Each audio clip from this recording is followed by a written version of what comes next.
Hello दोस्तों, नमस्कार। SM किसी चैनल में मैं आप सभी लोगों का दिल से बहुत बहुत स्वागत करता हूं। फर्स्ट टाइम विजिट किया जरूर चैनल को सब्सक्राइब कर लेना। उसी के साथ साथ दो और चैनल है, free stock market classes and let's learn stock market and finance, इसको भी फॉलो कर सकते हो। वैसे देखा गया तो आज के दिन स्टॉक मार्केट क्लासेस के ऊपर एक इंपॉर्टेंट वीडियो आ चुका है दोस्तों, इसको गलती से भी मिस मत करना। फिलहाल का जो सिनेरियो है, ठीक है, उसके हिसाब से वीडियो बनाया जा चुका है।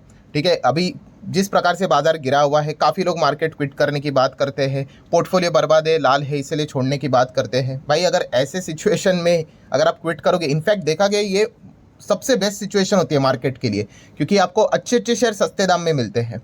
ठीक है, सो जरूर इस वीडियो को देख लेना, आपको सारी चीज़ें समझ में आएगी भाई। क्योंकि मतलब बोलते हैं ना, ऐसे माहौल में अगर आप क्विट करोगे तो फिर आप मार्केट में कभी जिंदगी में पैसा नहीं कमा पाओगे। सो ये वीडियो आपको प्रॉपरली जरूर कुछ गाइड कर सकता है, जरूर देख लेना। इसका लिंक मैंने ऊपर आई बटन पे देके रखा हुआ है। सो चले दोस्तों, फिलहाल तो इस वीडियो को स्टार्ट कर लेते हैं।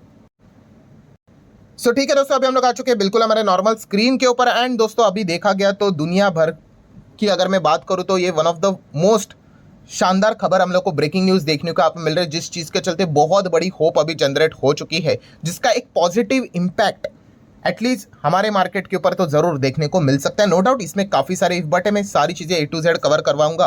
तो कौन सी चीज़?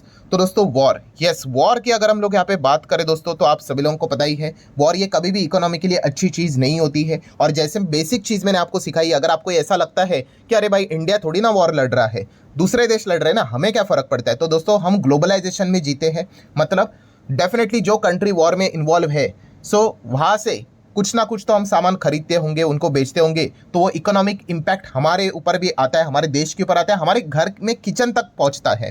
ठीक है, एंड ऐसा एक सबसे बड़ा खतरनाक वॉर जो हम कई समय से देख ही रहे, अभी कितने साल यहाँ पे हो गए आप सभी लोगों को पता ही है, कौन सा? Russia versus Ukraine. Russia versus Ukraine war के चलते, ठीक है, जैसे कि आपको पता है क्रूड ऑयल जहाँ पे इन्वॉल्व होगा, वो वॉर हमारे लिए, हमारे भारत देश के लिए, आप हम सब लोगों के लिए काफ़ी खराब वॉर देखने को मिल जाता है।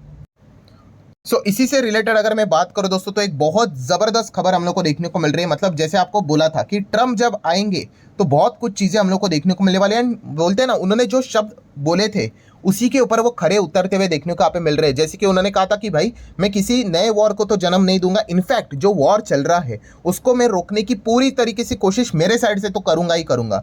सो आप देख सकते हैं पिछले हफ्ते ही ट्रंप ने यहाँ पे, क्या पिछले क्या, मतलब यही जो हफ्ता हुआ था उसी में ही ट्रंप ने मतलब कह सकते हैं कि ऑफिशियली एज अ प्रेसिडेंट मतलब गद्दी संभाल ली है यहाँ पे। एंड इस चीज़ की शुरुआत हो चुकी है। एंड हम कह सकते हैं दो बहुत बड़े दाव ट्रंप ने यहाँ पे खेले, जिस चीज़ के चलते हम कह सकते हैं कि रशिया यूक्रेन वॉर अब रुक सकता है। यस, ये इतनी ज़बरदस्त खबर हम लोग को देखने को मिल रही है कि अभी ये वॉर रुक जाएगा एंड शायद से शांतता हम लोग को देखने को मिल सकती है। सो ऐसे कौन से दो पॉइंट है जो कि ट्रंप ने यहाँ पे खेले हैं? तो पॉइंट नंबर 1 दोस्तों, अगर वॉर लड़ना है तो आपको क्या चाहिए भाई? हथियार चाहिए। बट हथियार आएंगे कैसे? कोई फुकट में थोड़ी ना हथियार देगा, ऑब्वियसली पैसा चाहिए। एंड पैसा चाहिए मतलब क्या? कि उस कंट्री के पास उतना फंडिंग होना चाहिए। अभी यूक्रेन की अगर हम लोग बात करें, कभी आपने सोचा यूक्रेन जैसा कंट्री इतना लंबा वॉर कैसे चला पाई, वो भी रशिया के खिलाफ? ऑब्वियसली उनको फंडिंग मिल रही थी, किधर से? यूरोपियन कंट्रीज की ओर से, अमेरिका की ओर से। ठीक है, एंड इसी से रिलेटेड अगर मैं यहाँ पे बात करूँ दोस्तों, ब्रेकिंग न्यूज़ आ चुकी है ऑफिशियली। ट्रंप ने यहाँ पे, हम कह सकते हैं, ट्रंप मतलब अमेरिका की अगर बात करें तो यहाँ पे ऑल फॉरेन फंडिंग जहाँ पर भी वॉर चल रहे हैं वो उन्होंने रोक दिया, एक्सेप्ट इजराइल एंड इजिप्ट से रिलेटेड बात करें उनको एग्जाम दे दिया। यूक्रेन की अभी हालत हम लोगों को खराब होते हुए देखने को मिलने वाली है। यस, आप यहाँ पे देख सकते हैं डोनाल्ड ट्रंप ने क्या कर दिया है, all foreign add bye US, जो भी मदद मिलती थी वॉर से रिलेटेड सब रोक दी, इंक्लूडिंग दैट टू यूक्रेन। काफी लोग पूछ रहे थे आप यूक्रेन का भी रोक रहे हो? यस, उन्होंने बोला यूक्रेन का भी हम लोग यहाँ पे रोक रहे हैं, कोई फंडिंग नहीं मिलेगी। हाँ, इजराइल को हम लोग एग्जाम्प्ट कर रहे हैं, इजराइल अपनी लड़ाई लड़े, हम उनको पैसे यहाँ पे देते रहेंगे। बट यूक्रेन को अब अमेरिका पैसा नहीं देगा, एटलीस्ट फर्स्ट 3 मंथ के लिए, 90 दिन के लिए। तो एक जबरदस्त खबर देखने को मिल रही है। ये खबर सुन के डेफिनेटली हम कह सकते हैं कि आज के दिन ज़ेलेंस्की को सबसे बड़ा झटका लगा होगा, क्योंकि वॉर को जीवित रखने के लिए भाई पैसा चाहिए, और इतना बड़ा पैसा अमेरिका देता था। लगभग बताया जा रहा है दोस्तों 170 बिलियन डॉलर के आसपास की फंडिंग अमेरिका ने, जो बाइडेन की सरकार ने यूक्रेन को की थी। Just imagine 170 billion dollar. भाई हमारा डिफेंस बजट कितना होता है? 70-80 बिलियन डॉलर के आसपास, उसका डबल से भी ज्यादा उन्होंने यूक्रेन को लड़ने के लिए पैसा दिया था। इमेजिन करके देखो, इतना पैसा उनको देखे रखा, इसीलिए तो वो इतना टिक पाए। तो ये प्रॉब्लम अभी होते हुए देखने को मिले, और इसके पीछे का पूरा क्रेडिट जाता है बाइडेन एंड उनके सरकार को। बाइडेन ने ये सारी चीजें की थी। इनफैक्ट जब ट्रंप जीत भी गए थे, उसके बाद भी आपको पता ही है, अभी 20 तारीख को उन्होंने गद्दी संभाली, उसके पहले भी बाइडन ने क्या कर दिया, यूक्रेन को कितना सारा फंडिंग दे दिया, ऊपर से उन्होंने हथियार भी दे दिए। इनफैक्ट ये भी बोला था रशिया के अंदर अटैक करो, और उन मूर्ख ने अटैक भी कर दिया था। उसके बाद रशिया ने आपको बताइए उनके पावर ग्रिड के ऊपर अटैक किया था, कितना कुछ रायता फैला के रखा हुआ था। तो ये सारी चीजें हम लोग को बाइडन सरकार के अंडर देखने को यहाँ पे मिल रही थी। एंड ये शायद से, मैं यहाँ पे लिख रहा हूँ वर्ड इफ, ऐसा अगर हुआ तो शायद से अभी बताया जा रहा है कि माइट भी ये वॉर अभी रुक सकती है, क्योंकि फंडिंग अगर रुक गई, ठीक है, फिर भी मैं शायद क्यों बोल रहा हूँ, क्योंकि अमेरिका ने रोक दिया, बाकी यूरोपियन कंट्रीज तो है ही उनको सपोर्ट कर रहे हैं, बट अमेरिका ही सबसे पावरफुल होता है। अगर अमेरिका पीछे हट जाएगा तो बाकी कंट्रीज भी एक हाथ बार दे दे, उसके बाद वो भी धीमे धीमे करके पीछे हट ही जाएंगे, क्योंकि इवेंचुअली अगर देखा कि फिर उसके बाद कोई मतलब रहता ही नहीं है। ठीक है, तो हम कह सकते हैं कि वॉर यहाँ पे रुक सकती है एक्चुअल में। एंड इलॉन मस्क ने भी वार्निंग दी थी अमेरिका को कि भाई कि इस प्रकार से हम लोग फंडिंग कर रहे हैं, इस प्रकार से हम डॉलर छाप रहे हैं, हमारे ऊपर कर्जा क्या है, अगर ये ऐसा ही चलता रहा तो अमेरिका मतलब कभी ना कभी तो डूब भी जाएगा, बैंकक्रप्ट हो सकता है। तो ऐसा नहीं होता है कि चलो ठीक है, आप दुनिया की स्ट्रॉन्गेस्ट इकोनॉमी है, डॉलर की डिमांड रहती है, मतलब मनमानी करके कुछ भी डॉलर छापो तो इसका बाद में इंपैक्ट हमारे ही कंट्री के ऊपर होगा। एंड अभी आप देख सकते हो ट्रंप ने आते ही ये सारी चीज़ों को प्रैक्टिकली यहाँ पे इंप्लीमेंट करना स्टार्ट यहाँ पे कर दिया है। एंड इस चीज़ के चलते हम डेफिनेटली कह सकते हैं पुतिन बहुत ही ज़्यादा खुश होते हुए देखने को यहाँ पे मिल जाएंगे। ठीक है, क्योंकि अगर हम बात करें तो आप देख सकते हैं पुतिन के स्टेटमेंट भी आ चुके हैं। पुतिन ने देखो क्या बोला है कि यूक्रेन के साथ हमारी लड़ाई नहीं होती, ये अवॉइड हो सकता था अगर ट्रंप पहले से ही ऑफिस में होते। तो पहले से ऑफिस में मतलब ये इसके पहले का जो इलेक्शन हुआ था, ठीक है, उन्होंने तो ये तक कह दिया 2020 का इलेक्शन ये तो स्टोलन था। स्टोलन मतलब जानबूझकर यहाँ पे मतलब छीना गया था और बाइडन को जिताया गया था, ये तो फेक था। वो तो हर किसी के बोलने की वो पद्धत होती है, ठीक है। बट अगर यहाँ पे ट्रंप अगर होते, ट्रंप काफ़ी स्मार्ट है, एंड ट्रंप अगर यहाँ पे ऑफिस में होते तो डेफिनेटली ये वॉर अवॉइड किया जा सकता था, ठीक है। बट बाइडन सरकार के चलते क्या हो गया, ये पूरा रायता फैल गया और इस चीज़ के चलते दो देश इस सिचुएशन में हम लोग को अटकते हुए देखने को यहाँ पे मिल गए। एंड पुतिन ने ये भी कहा है कि यस वो रेडी है निगोशिएशन के लिए भी with Trump on Ukraine war. So वो बातचीत करने के लिए पूरी तरीके से रेडी है। मतलब आप समझ सकते हो कि सारी चीज़ें अभी हम लोग को पॉजिटिव टोन में जाते हुए देखने को यहाँ पे मिल चुकी है। एंड इसी को लेकर आप सभी लोगों को बताया, अभी हम लोग को आने वाले समय में पुतिन और ट्रंप की मीटिंग भी देखने को मिलने वाली है। तो ये पॉइंट तो सबसे ज़्यादा नंबर 1 पॉइंट ही रहेगा टेबल के ऊपर। सो डेफिनेटली हम कह सकते हैं अगर वॉर रुक गई तो काफ़ी अच्छी खासी खबर बाजार के लिए देखने को मिल सकती है। अभी आप ये भी सोचोगे कि इसमें फिर विनर कौन हुआ, ये जो वॉर चल रही थी, तो ऑब्वियसली हम विनर यहाँ पे कह सकते हैं दोस्तों कि रशिया ही विनर यहाँ पे रहेगा करके। देखिए एग्जैक्ट विनर आपको कोई नहीं मिलता है, ठीक है। ये कोई क्रिकेट मैच नहीं है कि इतने रन से जीत गए या फिर इतने विकेट से जीत गए।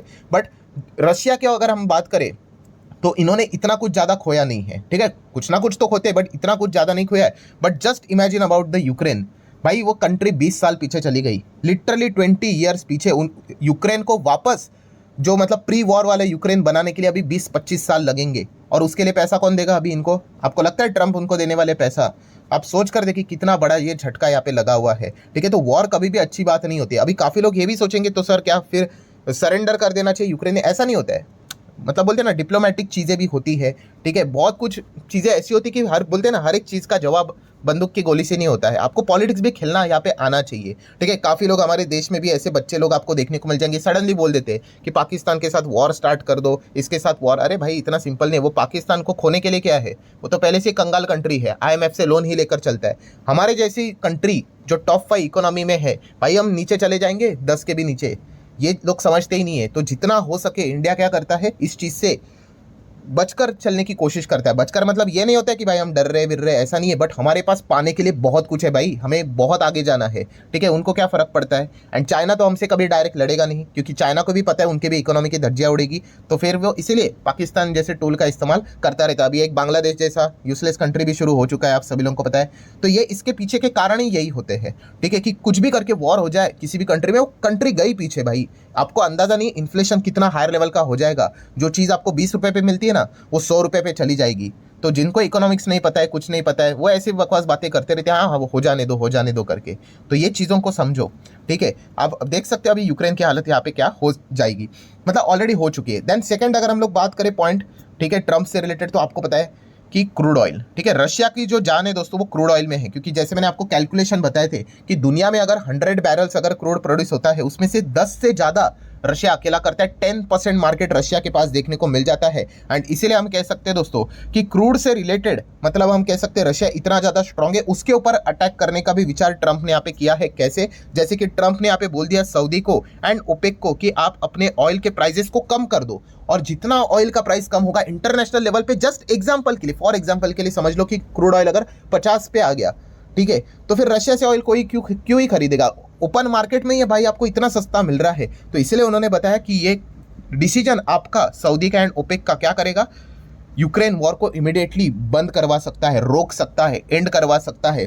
तो ये इस प्रकार के दो मास्टर स्ट्रोक ट्रंप ने यहाँ पे खेले हैं वॉर को रुकवाने के लिए। एंड सबसे बड़ा कंक्लूजन यही निकल कर आता है दोस्तों, इस चीज़ के चलते क्रूड ऑयल के प्राइसेस आप देख सकते हो अभी, इसीलिए 81 82 तक चला गया क्रूड, फिर 81 आ गया, फिर 80 आ गया, फिर 79 आ गया, अभी 78.5 WTI तो वापस 75 के नीचे जाते हुए देखने को मिला है। यही इसके पीछे का कारण देखने को मिला, और इसका बहुत अच्छा खासा फायदा हमारे भारत देश को तो होगा ही होगा। पहले से हम लोग बढ़ते हुए डॉलर के चलते परेशान है, बढ़ता हुआ क्रूड ने तो और कमर तोड़ दी, 69 से डायरेक्टली 81 82 तक चला गया था। आपको बताया था कि कैसे हमारा डायरेक्ट इंपोर्ट बिल 25% से बढ़ जाएगा, और कोई 100 रुपये की बात नहीं हो रही है, अरबों खरबों की बात हो रही है। सो डेफिनेटली भारत जैसे देश के लिए जो नेट क्रूड इंपोर्टर है उसके लिए तो काफ़ी अच्छी खबर हम लोग को देखने को मिलेगी अगर ये वॉर सच में अगर रुक जाती है तो व्हाट नेक्स्ट? अभी आगे क्या करना है? क्या वॉर रुकी है? क्या नहीं, वॉर रुकी नहीं है, बट अमेरिका ने अपने साइड से पासा खेल लिया है, रशिया भी रेडी है। सो व्हाट नेक्स्ट में अभी देखना है कि यूक्रेन क्या करता है, ठीक है? या फिर हम कह सकते हैं बाकी किसी यूरोपियन कंट्री ने भी ये बोल दिया कि हाँ हम भी फंडिंग नहीं करेंगे, तो फिर यूक्रेन को तो भाई छोड़ना ही पड़ेगा,